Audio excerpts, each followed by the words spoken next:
IAS, IPS, IFS, they are all honorable services, there is no doubt. They are the best services available in our country. Why in our country? All over the world. You may be keen to join the service. Meantime, you should also be very curious to know what examination should I take to enter civil services or the IAS or IPS. Since it's a very prestigious service, it is naturally a service where you can enter only after a competition. The civil services is one which you have to undergo a very serious competitive examination to enter into the service. UPSC, Union Public Service Commission, is an agency which conducts the civil services examinations. You can get into IAS or IPS or IFS if you pass the civil services examinations. The civil services examinations are conducted by the UPSC, Union Public Service Commission. The UPSC, fortunately, conducts this examination every year in 3 different stages. You all should understand a very simple concept, and that is UPSC is one agency which selects the people, the candidates, purely on their merit and nothing else. There are some misconceptions. Many young men and women think that civil services is impossible to pass, that you should have a very good background, that you should have a very, specialized education in a convent or an English medium school, that is only meant for the very elite in the society, that is meant for influential people. But let me tell you, the civil services selects candidates purely based on your performance in the different examinations. Since it's a prestigious service, naturally, this examination is also highly competitive.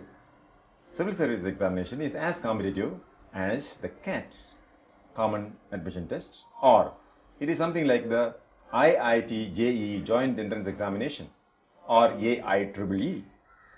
Like these competitive examinations, civil services examination is also a competitive examination.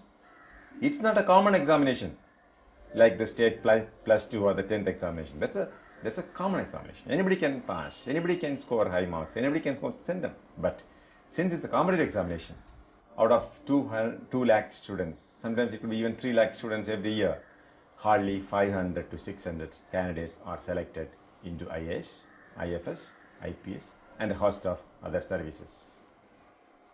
Now, how the examination? Before actually going into the merit, the type of the examination, let us consider what is the eligibility criteria to write the civil services examinations.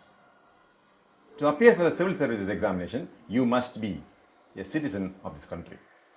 You should have completed 21 years of age, but you should not have completed 30 years of age. There is an age relaxation in the case of most backward communities up to 33 years, scheduled caste and scheduled tribe communities up to 35 years of age. If you belong to the open category, you can attempt this examination for 4 times. If you belong to the most backward community, you can write the examination for 7 times. But if you belong to the members of the scheduled caste or scheduled tribe, there is no limit for the number of attempts, which means you keep writing the examination till the age of 35. I am very sure that all of you are eligible to write the examinations. You may be wondering what is the requirement of physical proficiency, physical measurements for IPS. I tell you, except IPS, no other service there is any requirement of height, weight, or any physical measurements. But in the IPS, you are supposed to have 167 centimeters of height.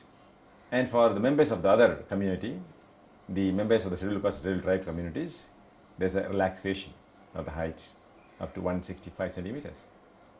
In the case of women, it is 157 centimeters, and with the relaxation, it is 155 centimeters. Therefore, you are all eligible to join the civil services. UPSC, which conducts the civil services examination, they have 3 stages of the examinations.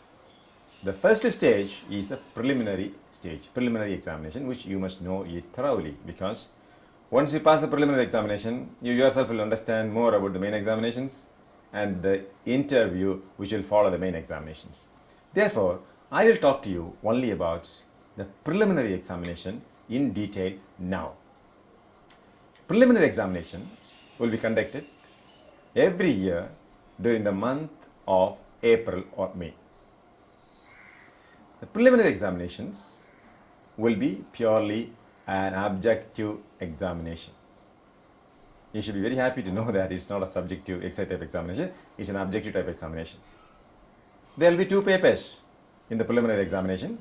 The first paper will be of general studies in nature.